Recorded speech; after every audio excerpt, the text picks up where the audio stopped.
Здравствуйте. Как я и обещал, будет видео с турнира в Хайкине. Ну вот, мне вчера сказали, как дело было на самом деле в Хайкине. То есть, почему сыграли 6 туров. Я скажу честно, не обратил внимания. То есть, вот смотрел тот момент, когда смотришь на таблицу, ну и ничего не видишь. Будем так выражаться. То есть я думал, что чуть-чуть больше туров, честно говоря, сыграли. То есть даже не обратил внимания, сколько сыграли туров. Оказалось всего 6 туров. Но вот, как я и говорил, читал, все вышло из-за эпидемиологической обстановки. То есть на уровне правительства там отменили все вот эти вот мероприятия. Почему и не было третьего тура крупного чемпионата Нидерландов. Ну вот, прошло всего 6 туров, то есть сократили. Ну, как я уже говорил, что-то там еще было вот написано. К сожалению, комментариев никто мне комментариев не оставил на эту тему, то есть кто в голландском разбирается. То есть там какие-то нюансы были, даже вот поэтому, наверное, турниру что-то по-моему, интересное даже было. То есть на КНДБ там отчет был, такой мини-отчет Йохана Крайнбринка.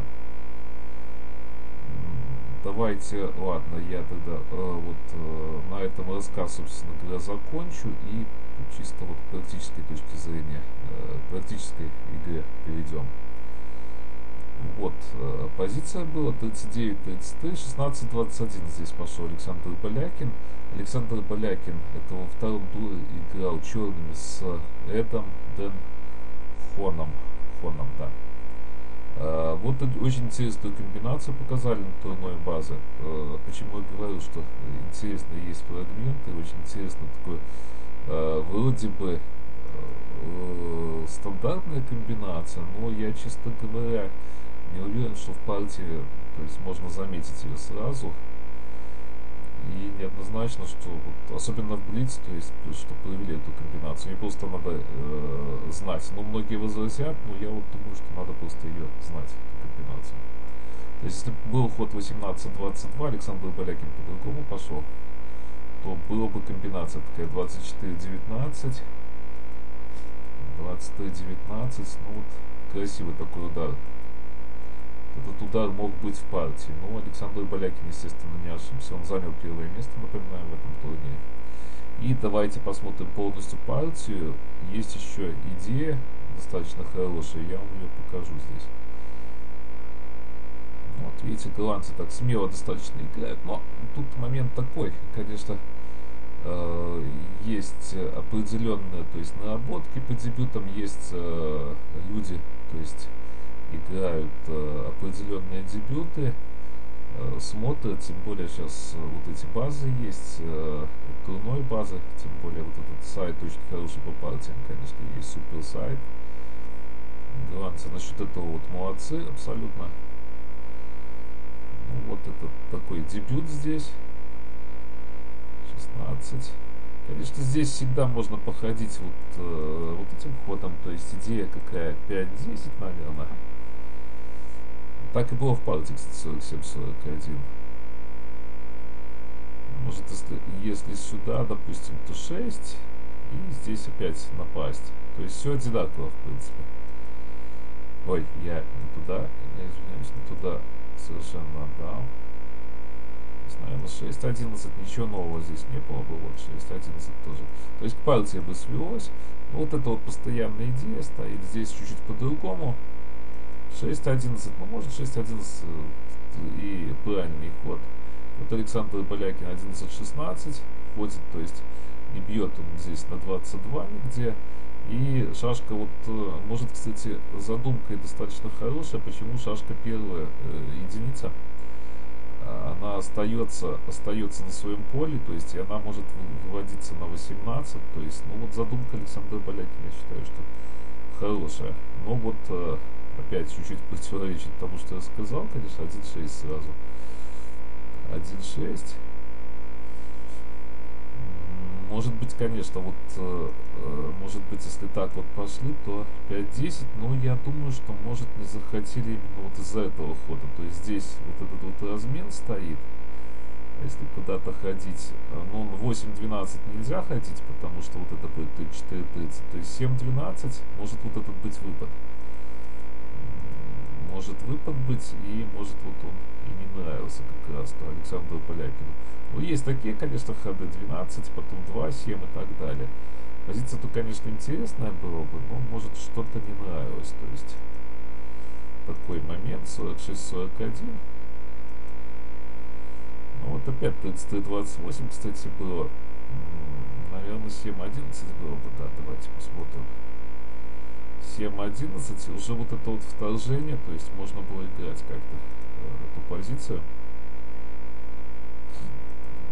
То есть играть против этой шашки. Но позиция достаточно интересная была бы, конечно. С той точки зрения, что успеет белые здесь сомкнуться быстренько или нет. То есть вывести вот эти все шашки.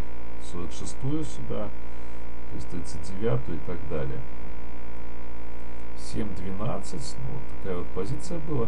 Но здесь вот, как и всю партию, будет перегруз, конечно, на фланге, и белым надо было что-то с этим делать. И вот я считаю, что они недостаточно тут хорошо сыграли. Но уже 18-22, то есть стоит вот эта вот идея, когда шашки 42 нету, то есть на 37-31 постоянно стоит идея 21-27. За исключением тех случаев, там, когда есть удары бывают, вот после этого размена удары бывает 24-19, но я не знаю, может покажу вам по ходу, там как-нибудь сведу к этой позиции, может даже где-то сводилось. Я партию, как всегда, так вскользь смотрел стандартные такие построения. Ну, то есть 48 тоже логично здесь достаточно. 48-43, допустим, если какой-то 40-35 ход есть, то всегда вот этот надо смотреть, 13-19 и так далее. Ход, то есть 48-43, 4-10, 40-35 и вот эти вот ходы. Вот видите, уже перегруз, очень сильный перегруз на фланге, конечно. 16. Поменялся, а как по-другому. В принципе, давайте вот интересный вариант посмотрим. 49, 43, 7, 11. И вот здесь меняемся. Идея какая вот этого хода, чтобы потом пойти 23, 28, ну вытянуть здесь вот эти ходы 7, 11, 43, 28, 23, потом 34, 30 и что-то пытаться здесь на фланге сделать. Давайте приблизительный вариант здесь. Вот 17-21, я здесь просто идею хочу показать, какая была у черных. Она не обязательная, но вот почему 17-21 именно дело. Она не обязательная, но вот сейчас комбинация, либо каким-то следующим ходом. Может она не лучшая, конечно, есть и 10-14 ход, может даже и 10-14 стоит ходить, потому что все-таки фланг здесь слабый у черных. Но вот есть такая вот комбинация. Здесь ее надо тоже смотреть. Хотя без двух шашек, но позиция такая интересная достаточно будет. Не знаю, надо считать. Я даже вот точно не скажу аналитику этой позиции, честно говоря. Тут, конечно, сложности определенные есть с ловлей вот этой дамки. Хотя я говорю, что черные без двух шашек, но в принципе позиция такая интересная за них. Вот, может быть, удар этот такой и достаточно, то есть достаточно неплохой, я бы сказал.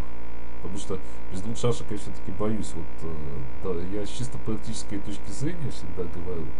Потому что все-таки ну, не посчитаешь просто в партии, не посчитаешь всех вариантов. Ну, я не знаю, сейчас нам Александр Георгиев вот, в состоянии, конечно, очень много, очень даже много посчитать. Ну вот я даже вот сейчас не могу выделить, честно говоря, пусть на меня никто не обижается, ну тех же и голландцев, то есть, ну и более старшее поколение Алексея Чижова, Александра Шварцмана, то есть, что сказать, что они вот, допустим, все бы посчитали досконально в этой позиции, наверное, ну, Это мое такое мнение. То есть позицию не так просто это считать. Ну, второй момент может тоже быть, смотря сколько времени, конечно, в этот момент было бы. То есть, допустим, вот если брать, я имею в виду, ну, может, я не знаю, но вот сейчас по показателям именно, ну, даже может не по рейтингу, а вот по показателям именно турнирным, первую десятку. Я не думаю, что везде они, то есть такой момент, что я не думаю, что первая десятка сейчас по рейтингу совпадает, допустим, по силе игры ну, с реальной первой десяткой. Ну, тут тоже, кто хочет на меня обижается, кто хочет нет. То есть не совсем сейчас рейтинг, я думаю, все-таки отражает полностью. Хотя многие из первой десятки, понятно, и там были бы. Это естественно. То есть вот такой вот есть ход, такая идея. То есть 37-31 и на 41. 21-27, и вот здесь 49-44 было. Ну вот здесь интересный момент, наверное, был. И может так и стоило играть именно 28-23. То есть, если меняться здесь, то есть на 10-14 я поменяюсь. 7-11, ой, 17-21, давайте 7-11 тоже посмотрим. Я просто хотел, мысль у меня была сразу. Может даже вот этот вот вариант. То есть поменяться, и если сюда куда-то меняться, то назад, и пытаться здесь что-то именно сделать на фланге. Такой момент. Ну вот наиболее интересный, мне кажется, момент вот с этим связан. Я хотел вот эту вот идею вам показать. 24-19. И вот, но если на 24 бить, то 41-36. И здесь, конечно, большой плюс, что нельзя 31-37 делать из-за 23 на 18. И вот в этой позиции не видно, что делать так вот сразу, как добиваться черным решающего какого-то преимущества, вот я, честно говоря, не вижу. Поэтому вот эта вот жертва такая достаточно, на 31, если ходить, жертва вот это вот достаточно хорошая. Здесь 24-19 и 41-36. Но вот наряду с комбинацией я вот эту жертву хотел вам показать, потому что она встречается иногда в партиях. Поэтому давайте вот посмотрим, поэтому еще раз повторюсь, показываю ее. Так, вот, допустим, такая идея сразу идет. Я думал, честно говоря, сначала, что это все выиграно. Ну, потом начал вот чуть-чуть смотреть, и ну, выигрыша такого прямого я не вижу. И такого прямого преимущества я не вижу, честно говоря, за черных, поэтому ну, вот, мне кажется, что надо было, может, именно вот 28-23 попробовать играть здесь.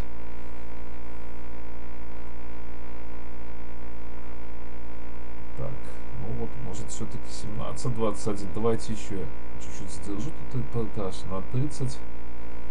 Позиция-то, конечно, мне нравится за черных, но вот как-то что-то супер, наверное, здесь не вижу. Так, 14. Ну вот есть такой вариант, конечно. То есть такой подвяз, то есть на 20-25 на 18-23 иначе нападут. Ну вот может так ходить. И здесь 26-31. Ну да, вот эта вот позиция, конечно, опасная очень за белых. Потому что все-таки проходит на 31, и здесь никуда не пойдешь, потому что проходит шашка на 37. Если где-то здесь ходить, то будет на 36 ход, естественно, и потом будут прорываться.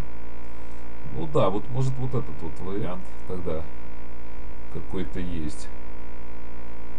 Именно так, и вот 14-19, если так ходить. Ну, вот это да, вот этот вариант хороший за черных тогда получается.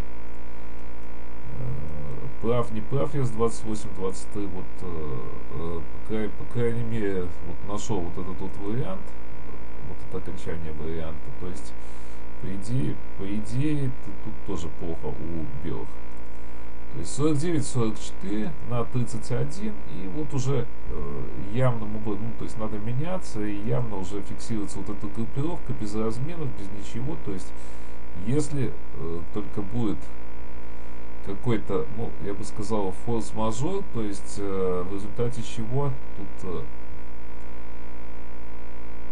черные проиграют на какую-то комбинацию или то есть какие-то другие моменты могут быть нехорошие. Вот 16-21, давайте я поставлю восклицательный знак. Здесь 18-22 могло быть вот эта вот красивая комбинация. Один из моментов, в результате, ну, то есть, который мне понравился очень сильно, и почему смотрим вот эту партию, конечно. Вот комбинация очень красиво указана была. Хотя многие могут сказать, ну, есть, естественно, намного красивее в партии, даже вот задумки, но вот мне понравилось, честно говоря. То есть не сразу я так или иначе, вот в партии я, допустим, не знаю, я бы заметил даже в реально вот серьезной партии эту комбинацию или нет, я не знаю, потому что, в принципе, вот я как-то и не помнил ее, если честно, не помнил, то есть, а в практической партии, ну, наверное, если так вот рассчитывать, то 50/50, наверное, все-таки ближе к этому числу было бы все. 47-41, 21-27, 41-37. Так, ну вот здесь вот 15-20 нашел ход. Александр Балякин очень хороший. Тоже красивый достаточно ход. На 15 на 32, и здесь надо сдаться. Ну вот пошел он 29-24, 18/20. Какой здесь другой ход делать, я даже не знаю. На 30, то ну, побьют сюда. Если сюда, то получается вот этот ход, естественно. Для этого отдавали 15-20. Вот такая симпатичная победа Александра Балякина, симпатичная комбинация в аналитике. Это я напоминаю, в Хайкине открытый турнир прошел, ну вот в укороченном формате так получилось. Отмена правительством, то есть отмена всех мероприятий там, насколько я понял, вот такого плана. И поэтому всего 6 туров получилось. Итак, до новых встреч.